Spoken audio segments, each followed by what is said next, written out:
Don't stop.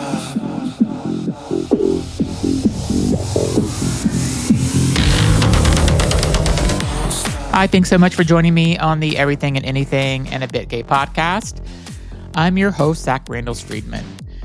And today I took my Saturday morning, and I'm going through. So I moved into this house over a year and a half ago, and I still had these two boxes that everybody has, right? Everybody always has a couple boxes you never empty.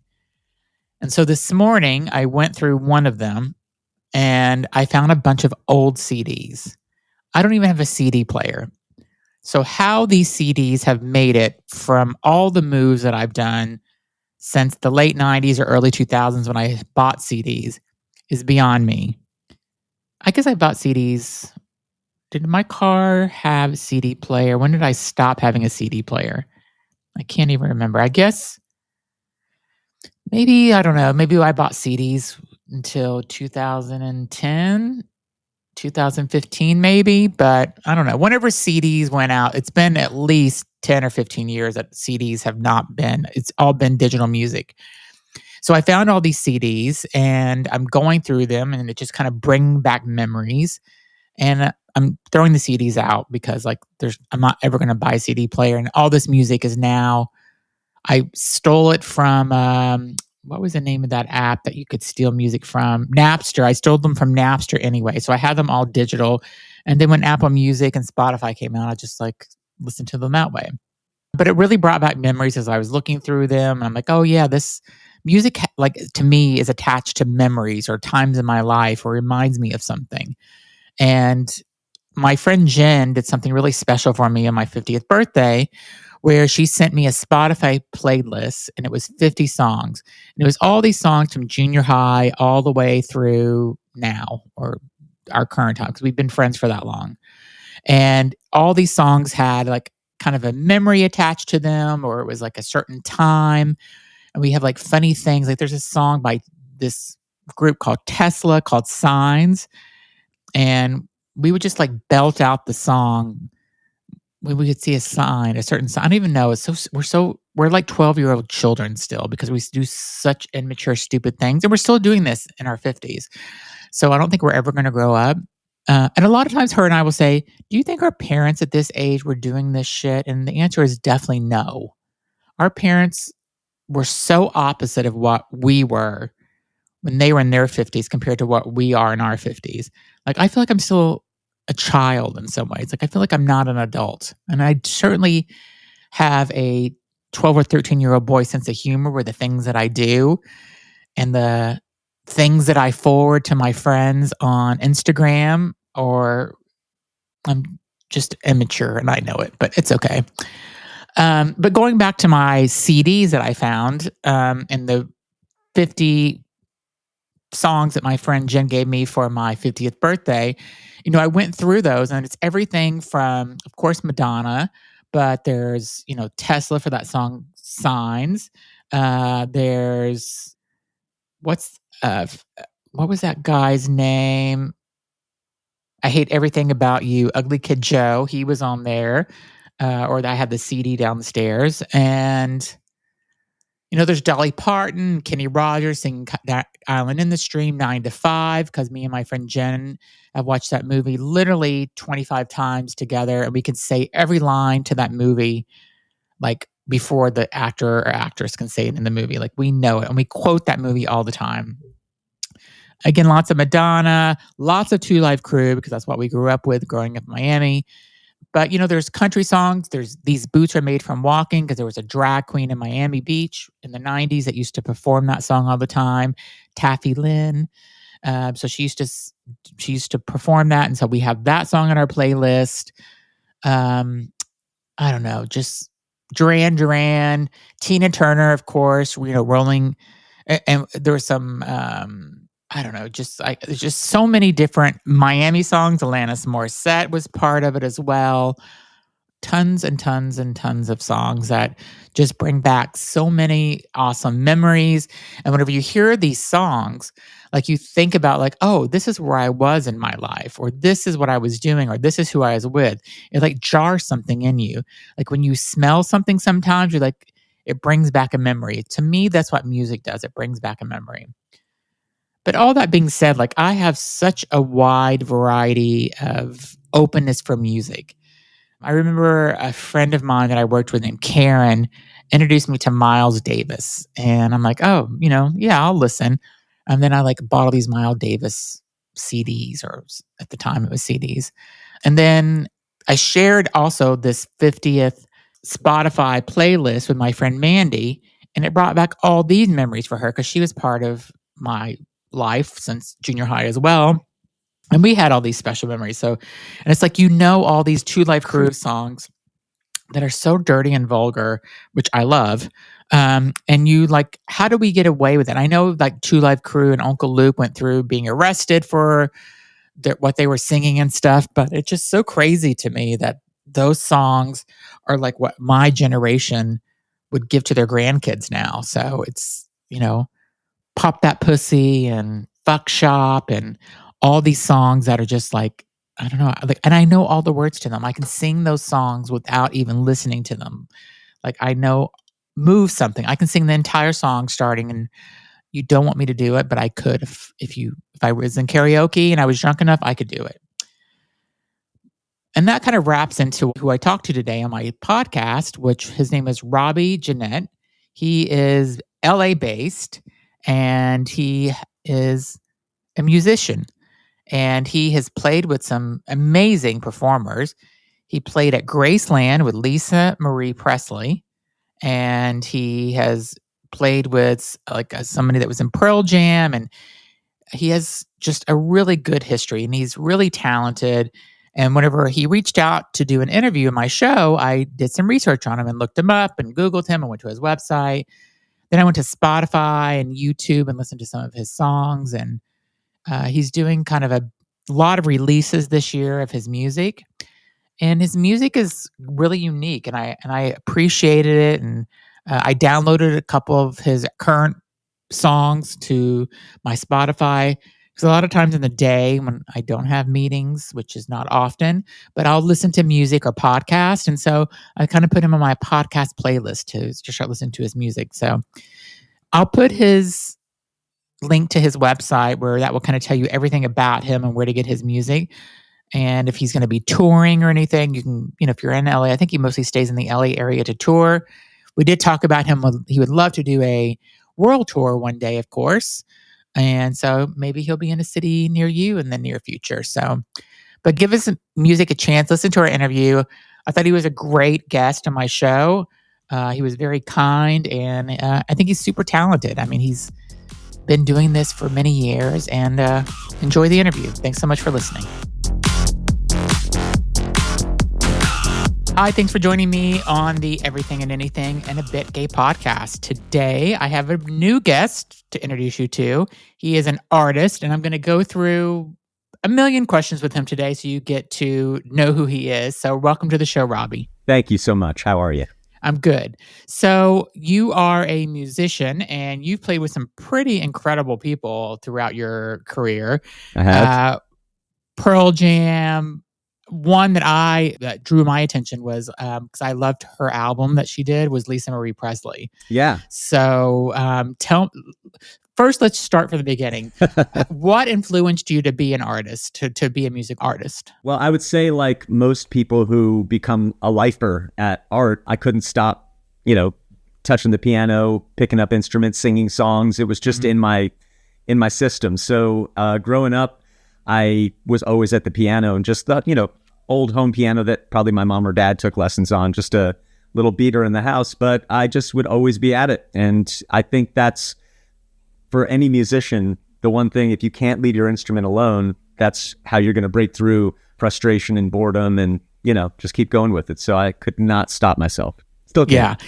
And were your parents supportive of you taking this career? I mean, well, career, maybe. Yeah.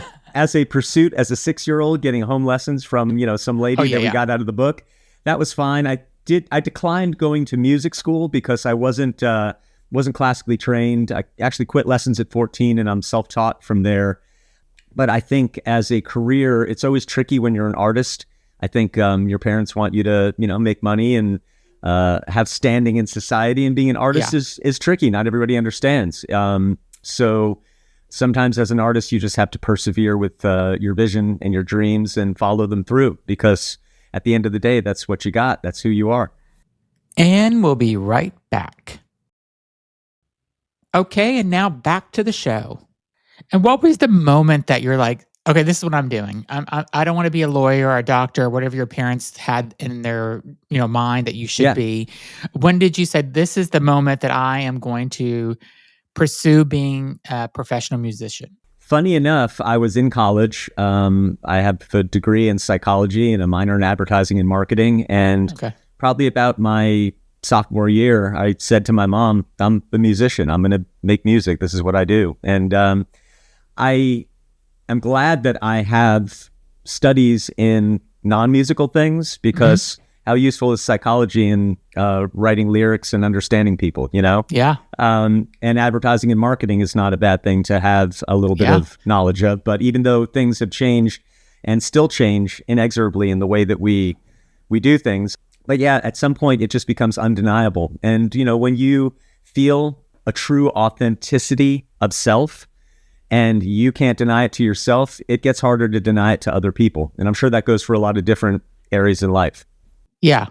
And so you've worked kind of across different musical kind of genres, Lisa Marie, Pearl Jam, very different, right? So I played with Mike McCready from Pearl Jam, but not with Pearl Jam themselves, which would be an amazing thing. You never know. So, but you're kind of across different types of artists and stuff that you worked with in your music. And I listened to some of your music, and I'll put a link into the description of this video or podcast, so you can go to Spotify. I mean, you're on everything. I think I actually listened to you on YouTube Music. Nice. And then you were in Spotify. I found you, so you were kind of everywhere. So yeah, you kind of have to be. I mean, it's hard. With Spotify, it's a tricky business model. I saw that the CEO is stepping down, and he had gotten into like investing in AI weaponry stuff, and and they obviously don't pay artists well. So as an artist, you're in a situation where you want to be visible and available, but you don't want to get ripped off. And they're basically like, this is it. And you have to make that deal. And some people can afford not to. Most of us who are independent artists can't.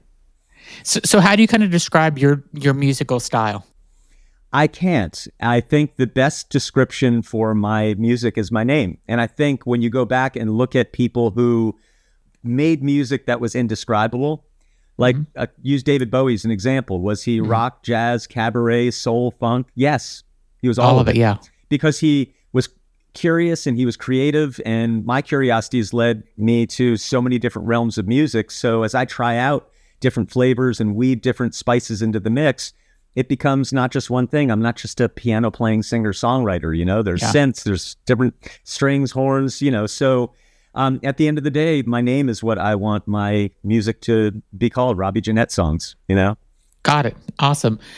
Is there, again, you play with some amazing people. Is there somebody that you, who would be two people, if you could pick any artist to go and perform with, who would they be? Dead or alive? In terms of perform with as their, band musician, or perform with as just having fun together? I would say I would like to know, if you found somebody they're like, hey, go on tour with me and let's do this together, who would you want to go with? Lenny Kravitz comes to mind. Okay, awesome. He's awesome. He's awesome. And again, there's a guy who has just created his own lane. And yes, you can find, tastes of different, Curtis Mayfield or Hendrix or whatever. But at the end of the day, Lenny Kravitz sounds like Lenny Kravitz. Yeah. Awesome. And I love his music. Yeah, me too. I love his music too. Have you ever met him or had any kind of interaction with him? I did. I had there was a photographer that my sister had worked with, and he needed something. I was living in Florida at the time, which is where I grew up, and he needed something brought to Lenny's house. And so my sister was like, hey, call my brother. So I go to Lenny Kravitz's house, and it was this cool house on Miami Beach, and you walk into across into the room, and there's I don't know how to describe it, like a tube style little hallway, all in white fur with like a metal gangplank across it. And then Awesome. at the end, it's like a slightly translucent red candle, and it opens and Lenny comes. I mean, it was everything you'd want it to be. But Yeah. my interaction was very short. But I think if Lenny got a whiff of my clavinet playing, he might come around and hang out All and right, play well, some we're punk. going to tag him in this my Yeah. social whenever we do it, and maybe For sure. you never know. You never do? Where did you grow up in Miami? I mean, did you grow up in Miami? I mean, I lived all over South Florida, Miami, Okay. Fort Lauderdale, Hollywood, and it was a different place. I grew up there. Oh, okay. So all my family's gone from down there, and Mine too. They all left. it's a different place, and I miss my friends who are down there. But I went from Hollywood, Florida to Hollywood, California, and that was a one-way move. Yeah. I mean, I was hanging out at the clubs in South Beach in the 90s, early 90s, and it's so different now. Like It is so different. But I remember Miami Beach, being sleepy, and just before all that happened, and the retirement community that was there. Remember, like when my parents would take me we'd go to the beach in Miami Beach, South Beach, in the 80s. It was like all old. If my dad would have just bought one of those buildings Right. back then, that was probably like nothing, I would not be sitting here doing a podcast because I'd be rich. Just sit on it. Yeah. Yeah, Well, you know what? Florida's an interesting place, and I think with climate change, it's going to be underwater pretty soon. But yeah, I guess they're all going to figure it out. Yeah. I mean, they don't think there's any climate change anyway, so whatever, they'll figure it out themselves. When the water reaches your nose, you find out pretty quickly what's real. Exactly. How was it? Like, how was it touring with Lisa Marie Presley and performing in Graceland? I mean, that's like a once in a lifetime thing. I mean, it's as a gig, it was actually a lot to prepare for. I did a short run. I was subbing for her usual guy named Damon Fox, wonderful keyboard player in person. And I had to practice like I was going to do a year tour, because it was multiple keyboards and a sampler and stuff. And getting to play in Graceland, probably one of my top gigs of all time, just because of the location. She's no longer with us. Priscilla was there. Like, it's, at one point it kind of dawned on me while I'm standing there in the jungle room, like, oh my gosh. And then I had to be like, this is just a gig in a room. Yeah. But it was pretty magical, and she was very gracious to me and treated me well. And her fans were interesting. It was an interesting run for sure. I have two questions for you. Yes. First, I want to talk about your album covers. Yes. They're very kind of trippy. I love them because they got kind of the rainbow pride thing happening. So talk to me about how you're creating those. I love them. I use AI art tools. I would never call myself a painter. And I started to get very good at prompting for the visions that I have. I have a lot of knowledge of art history. So putting in different art styles, pointillism or surrealism, and different color schemes, and creating that. There's an art to prompting, but at the end of the day, I would never, ever call myself like a painter of any sort. So this was I've always worked with artists. I've paid and hired artists to make my album covers and whatnot. Because this series of albums that I did was all created by me, it felt really natural to make this series of covers myself. And I'm really happy with the way they look. I made some merch with mugs, t-shirts, and jigsaw puzzles. Yeah. So just it's fun, but it also gives me a chance to really put like my own stamp on the cover. So even though that it's AI art covers, I mean, you still create. I mean, I just think that they're so eye-catching and stuff, and they're really like Thank you. I went to your website and obviously and checked you out there as well, and so it just kind of draws you in. So keep doing it. Yeah. So. I will. I have an Instagram page, robbieg.art, that I put up a lot of things that I've done along the way. But it took me a while to get this style, to kind of help create it. So without, I don't want to take another artist's style. Yeah. I want to create something that is not immediately like, oh, he's just trying to make a Salvador Dali thing or whatnot, know? And I love Dali, but I don't want to be, copying. And your music, I mean, like I listened to a couple of your album. I mean, your music is great. It's kind of, I'm trying to think what the vibe is that I got from it. It just feels, I don't know, made me feel good. Like, it's kind of, I want to know, want to say it's chill, but it is kind of like I don't know, like you kind of like you feel good when you listen to it. So Good. I like that. I mean, it's always interesting for me to hear what other people hear in my music, because obviously as an artist, you're not as objective. But I find that when I was creating this music, it didn't make me feel like, oh, this is kind of, it sounds like this or it sounds like this. I kept feeling like I'm in my own realm. yeah, And so it feels really good. I did another podcast recently where they were asking me about AI in music. And I said I would never use AI music tools because at the end of my career, I want every word and every note to have been mine. yeah, And I think that's something that a lot of artists who are dipping into these tools and trying them out, it's fun. But if you're actually going to release records where you have used AI to create part of it, yeah. that's not you. It's And weird. so you want to be authentic as an artist, or do you want to be, you're creating a product? If you're creating a product for commercials or whatever, that's one thing. But if you want to actually create a body of work, don't you want people to look back and be like, every word, every note came out of that person's mind? Yeah. AI is getting weird though in the entertainment industry because they just came out with a AI actress. I don't know if you've seen this story. Like it's crazy. Like she's like taking over. I mean, are we not going to have actors and actresses anymore one day? It's kind of think about this. We're going to have as many of those as you want. You'll be able to take a movie and put yourself in it, all that kind of stuff. What's going to be the rare commodity is somebody who's authentic. Yeah. Like I've always played piano. I play blues and boogie woogie and all sorts of styles that it's like being a buggy whip manufacturer in the age of the automobile, right?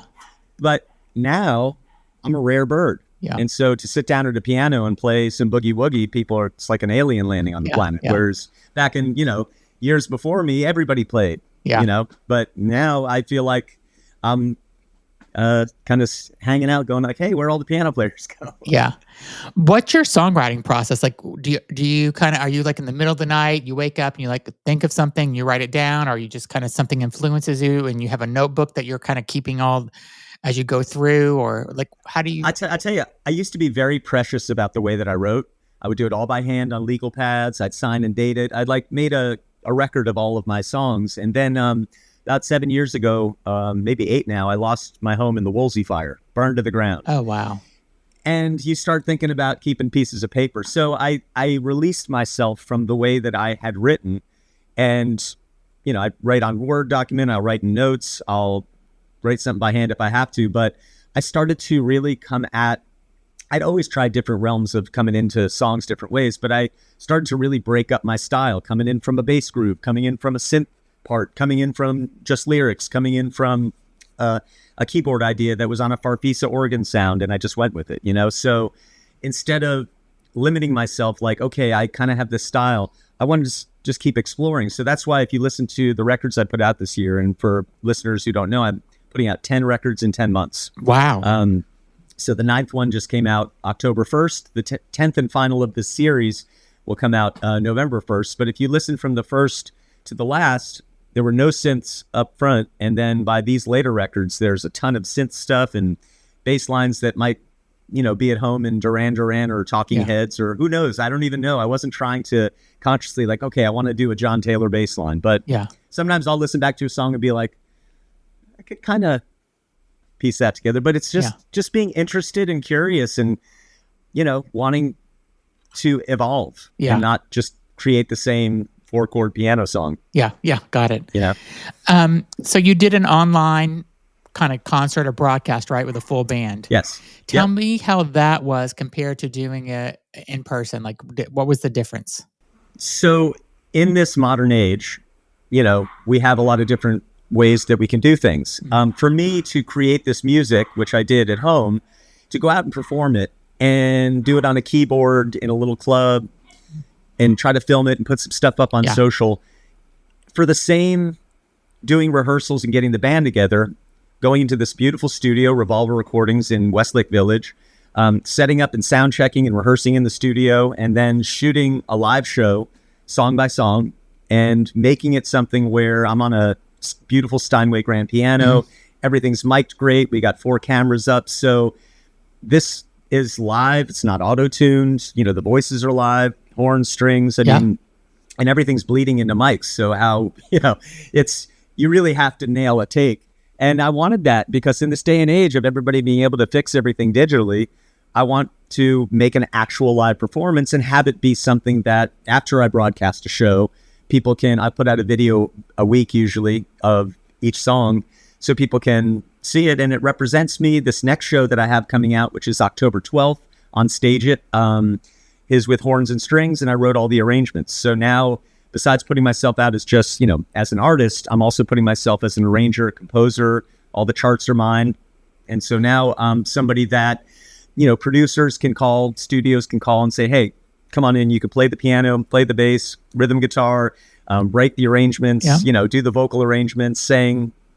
So I kind of feel like a Swiss Army knife in some ways, but these shows online are meant to showcase my music live in a way that is as authentic and high level as possible. And it's a better investment than going and playing in a club. Yeah. And I'd love to get out on stage, but I got to do it the right way at the highest level. Yeah. And is the ultimate goal to do like a huge world tour? Is that like the ultimate, like what you would I would love that. I mean, I would love for, you know, in order for an independent artist to kind of break through to the next level, you either have to create a huge organic groundswell or have somebody in the industry take it to the next level. Got it. And when you're in a position like myself, I own my own publishing. I own my world. I'm less likely to want to give that away to something that may or may not. I mean, I've had people I know who've done records for big labels that got shelved and they couldn't even get their record to do anything with. Yeah. So it doesn't make sense as an independent artist to give yourself away. Well, at the same respect, if you're constantly at a level you can't get past, sometimes you got to make compromises. So ultimately, I would love to do a world tour. I would love for somebody to see this and say, this needs to be on our show. This needs to be on our festival, or, you know, so that's all I can do is put out what I do and hope that people will listen and try to send it to as many corners of the world as possible. Was Graceland your most favorite live performance that you've done? If I was to have to put like a top 3 or top 5 together, I'd have to put that in there just because of the location and the people. Yeah. I did a sold out Madison Square Garden with Nick Lachey. Wow. Which was cool. How was that walking on that big stage? I mean, that must have been... I mean, you know, how do you imagine it feels? I honestly, it is harder to play in front of 10 people in a coffee house who are all staring at you and breathing than it is to play in front of a sea of people. Early on, I played with some bands and we'd play a festival and there'd be 80,000 people and it just disappears, you know? So it was really cool and I cherish it. I have a video. I had a little camera I set up and I went to play and the camera tipped back. So you see like my head and the scoreboard. So I'm like, all right, at least that proves that I was there. Yeah. But it was cool. I'd like to get back on a headlining basis. Yeah. And we'll be right back. Okay, and now back to the show. What is your thought about, you know, all these talent shows, America's Got Talent and American Idol, and how, I mean, I like Kelly Clarkson's amazing. Like, and she was like the first winner, I think she was, of America's. Something like that. And I mean, she can sing anything. Like she has, I mean, there's artists that say they don't want her singing their songs because she can do it better than they can. So I believe it. So what is your look? That's a part of our society now, right? Yeah. These shows. And I've watched some of America's Got Talent, and sometimes there's some really amazing people that come and perform doing things that they're inventing, you know, the light show guys, the light cycle, whatever that's. So look, for every Kelly Clarkson, there's a Ruben Stoddard, you know? And usually it's not the people who won, it's the people who came in second or third that go on to be bigger. But you also sign away a lot. Took Kelly Clarkson a lot to get herself back. Yeah. And at the end of the day, the only person I'm competing with is the person I was yesterday. Mm-hmm. Yeah. So for me, it's kind of disingenuous to go up and compete on a show like that. Now, if for some reason I wound up getting swept up into that and AGT called and wanted me, I don't know what I would do. Yeah. Maybe I'd go play just for my own sake, but I'm not chasing competition. Yeah. Yeah. I'm looking at what music lasts beyond the lifetime of the artist, you know, because if you went and asked any random person on the street under 25, you know, name a Beatle or, you know, name 5 bands from the 60s, they have no clue because we've lost that communal knowledge of information. I taught school for a while, and taught a musical kind of history course, and realized that everything that happened before 5 years ago they have no idea. So to put into context the grunge movement, or why Bowie was important, or Bob Marley, and to give them enough of a story where they understand, Bob Marley didn't just appear out of a vacuum. Here's British colonialism of Jamaica, and here's, all of the divisions, and here comes this kid out of the Kingston ghetto. I mean, there's a lot to humanize people. And I think that we've lost a lot of that historical literacy, which is very sad. And there's so many different scenes layered on scenes. Like, for instance, if 50 years ago you went by the Forum and somebody was headlining the Forum, didn't matter if you liked them or not, you knew who they were. Now you drive by the Forum, there'll be a band headlining, sold out 3 nights I'd never heard of. So this is the world we're in. Yeah. So an artist like myself, instead of being like, how many people in LA can I find that want to listen to me? The whole world, I had people that write me from different countries. Like, I'm listening to you in, New Zealand. It's like, wow, that's what a cool time. Yeah. What advice would you give, for some of these up and coming artists that are, young and, I think a lot of them want to be influencers in some way, but some of them are like Right. I feel like you have the passion and the aura of a real artist, though. Like, I can feel it, like the way that you talk about music. I can tell, like, that's what you are. And 100%. And so whenever you're thinking about, let's say another artist that's, 18, wanting to start off and do this, what advice would you give them in today's world? My advice is to be authentic and to write your truth. If you're trying to write a contrived song for a female country artist or whatnot, that's a product. But if you want to be an artist, you want people to hear what you have to say, you have to get good at expressing yourself. So a lot of people, they don't read.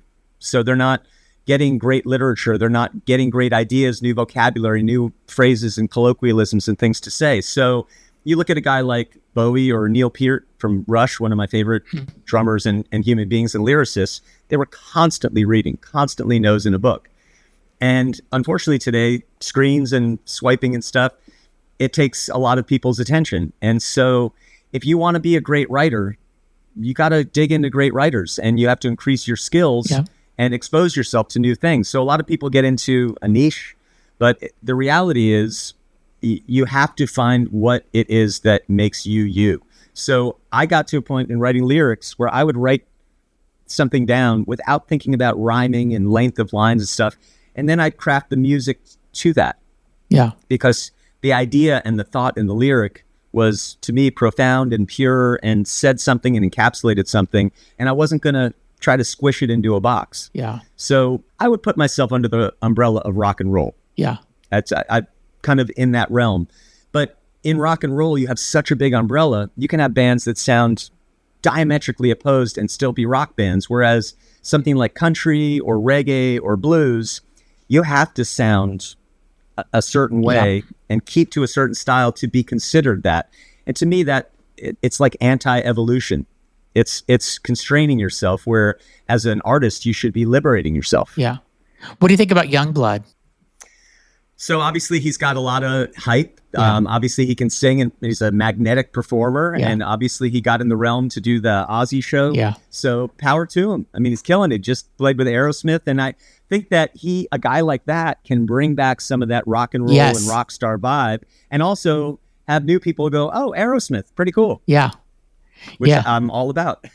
Yeah. I mean, he's all over my TikTok now. I feel like he's too into my algorithm actually than I want. But I think he's great. And, he was just on the VMAs, and he just, he did a good tribute to Ozzy Osbourne and stuff. So he's, but you hit on something though, exposure, there's a balance. Yeah. What's overexposed and what's not. You see about Pedro Pascal getting a backlash for kind of being too, and he's like, I have to go out and talk about these projects that I'm doing. I'm being hired for a lot of projects. So you're going to see me a lot. I think besides authenticity, scarcity is rare too. Yeah. So to be able to want to see somebody or hear somebody and not be able to access everything is kind of rare. A little mystery. Yeah. It's rare. So with Youngblood, there's no mystery. Yeah. It's there. It is. Yeah. And I love it. Bring back the rock and roll spirit. Get on stage and do it. Too And much rock for just and he's one not so hand. bad to look at either. So I think that's No. yeah. You know, like The girls love his lips. yeah.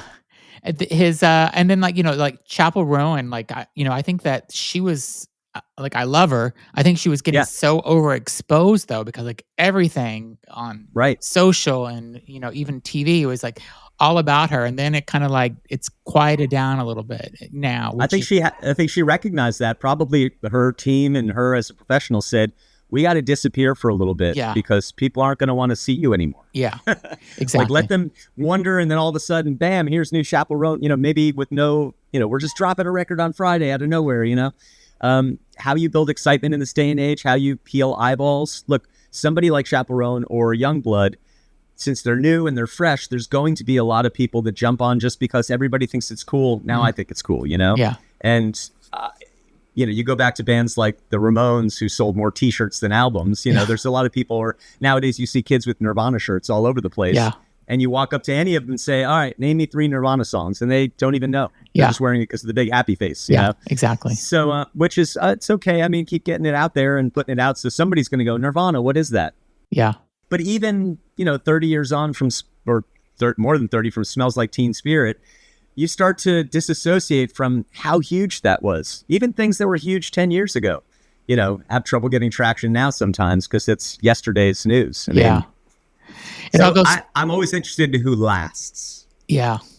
That's the tricky part. Yeah. There's not a lot of Cher's, Madonna's, Dolly Parton's out there anymore. You know, that's been around for that long. So, well, they came from a different time and a different era in the business and came up differently. I mean, back then A&R meant something, and they would give you a couple albums to get your feet, you know, get your presence out there. So that's why they built artists like Elton John and Billy Joel and gave them a chance to hit. Where nowadays, you know, if, as far as I can see, if you don't hit it on your first record, good luck. Yeah. And you've given away everything and you have nothing. So I think that the best thing that one could do is just to put out the best music you can. And then while people are absorbing that, be making the next best music that you can. And so I'm going to tell you a quick story. Years ago, when I was making one of my first studio recordings, I got with a producer. I'd never been like really produced before. And whoever this guy was, he wasn't somebody huge, but in town as a kid, you know, teenager. Yeah. I went into the session. I had a couple songs and he said, I think your best songs are ahead of you. And I took great umbrage at that. I was like, but these songs are great. But I realized that he was right. And he had to be right every single day of my life. Because if I'm sitting here in my life going, well, all my best songs are behind me. Oh, what am I doing? Yeah. So to know that this year I put out, to me, some of my favorite and best songs, and that the stuff I got coming out next year is already queued up and in the pipeline, and I'm already working on the next and the next, feels great. Because you know, at the end of the day, if you're going to go back and look at Jimi Hendrix, who died, you can hear all of his recorded music at once. You can dip in wherever, you can look at the top greatest hits, you can go for the deep album cuts or whatever. So why not have all the music out? Why not make yourself accessible to people? And the old days where you'd work one record for a year or two versus the old days when Elton John put out, you know, like 7 records in 3 years or something crazy that were all amazing. You know, everything changes, but I think, and I will say this honestly, Rick Rubin and his book, The Creative Act, changed my course of thinking last year. And I put all this music out really inspired by that book. And I think for every single artist out there, we're talking about, would you tell somebody who's 18? Read that Rick Rubin book. Okay. Good advice. That is a huge liberator. And what you need to be is liberated. And now, when I was kind of starting out, I read 2 books that really affected me positively as an artist, but also had a flip side that I didn't even realize. So Ayn Rand, The Fountainhead, and Atlas Shrugged. 2 books that now we look at as these capitalist screeds. And if you read that in college, as an artist, to read The Fountainhead and read about Howard Rourke, this architect who was making his own style and getting hammered by this journalist who was like, he's not doing the classical style, he's not doing the columns, he's not, and this guy's just steadfastly on his path. That was hugely liberating. And then in Atlas Shrugged, which has a huge flaw, they were trying to build this railroad and this whole thing. there were these things that I got out of as an artist that are completely separate from what people get out of it as a capitalist. And I realized when I heard like Dick Cheney's favorite book was, Atlas Shrugged, I was like, what? And then I realized the people that were the protagonists for me are the antagonists for him. Yeah. It's like, so how you absorb things, and I didn't even realize it was a capitalist thing. I was just reading it for this amazing architect who was fighting to keep his vision intact. Yeah. So whatever it takes to keep yourself, again, authentic, and to keep yourself driven and focused, it's all going to come back to how bad you want it. Passion, curiosity, creativity, and the ability to every day recognize that inspiration's not a rainstorm that you wait for. It's a shovel in your hand, and it's a constant digging. Yeah. And it's what you got to go with. I love that music is kind of your life. What's your personal life like? Are you in a relationship, and how do you kind of like balance a personal life with the love of music so much? Or does that ever get in the way of it? Like, because you... So, it can. I mean, every artist, I'm sure, has moments where their personal relationships and life suffers because of what they're having to do or wanting to do for their art. So I have kids, and they're in sports. So there are a lot of practices and tournament games and stuff. And I'm in it to win it as a dad. And I bodyboard and have traveled around the world. It's my sport. It's kind of the underdog of the sea, because surfing has kind of kept it down. But bodyboarding to me is not just the greatest sport, but since it's always been underground, the people that do it are down to earth and connected. And there's a huge scene. When I toured playing bass with the band Fuel, went to Australia and New Zealand, and people came out and met me that I'd never met before. Yeah. Here's a board, here's fins, here's where to go to the break. Here, I'm going to drive you out and take you surfing. It was great. So bodyboarding to me has been a lifeline to keeping in touch with the ocean and nature. And the ocean teaches you so much, humility, dignity, respect, your own endurance limits. You're kind of in a zen when you're doing it, like where you're just kind of... I mean, you're sitting out in the water, a dolphin comes by, the sun's peeking over the mountains, there's a little mist on the coast. Then I drop in nice tasty barrel forms, and it's so good. So, and it keeps me in shape, because nowadays it's not like, you see pictures of Keith Richards down in a fifth of Jack. Yeah. It's like nowadays you got to be an athlete to perform. Oh, yeah. Yeah. You got to have your breath work down. Yeah, exactly. Well, I think your music is amazing. I'm going to, again, put a link to your website and also to a couple of the channels where people can go and listen to your music. Do you have any, where can people go if they want to see you perform live? So October 12th on Stage It is my next show. Okay. And probably we'll do more of these as the months progress. But that is, if you go to my YouTube page, when you just look up my name, Robbie Gennet, and live, and you'll see clips from my past show that I've released. So, and then there's a lot of clips from over the years where I was playing in a local piano club called the Valley Ragtime Stomp. Okay. And playing standards and boogie woogie and blues and all sorts of stuff. So I have a lot of performance videos out there, but this new stuff is, the highest level of professionalism and performance that I could possibly muster, and I feel really good about it. And awesome. I can't wait for people to see the next one. That's awesome. You've been a great guest. Thank you so much for being on the show. Again, thank you. Go and check out Robbie's website. I will put it in the description. Check out his music. Leave a comment what you think. I'll put his Instagram in there, and send him a DM and say hi to him. So thanks so much for being on, Robbie. Anytime. Thank you. Thank you so much. It's been wonderful. I'll see you soon.